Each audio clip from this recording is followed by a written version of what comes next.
AirPods Pro 3 failing to connect after reset is common due to corrupted Bluetooth pairings or iCloud sync issues.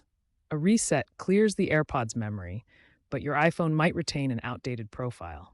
Here's the quick fix. First, forget the device in your iPhone's Bluetooth settings. Then, repair by opening the case near your iPhone.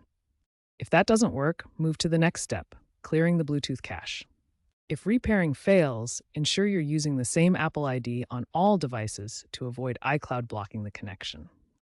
To clear Bluetooth cache, go to Settings, General, Transfer or Reset iPhone, Reset, Reset Network Settings.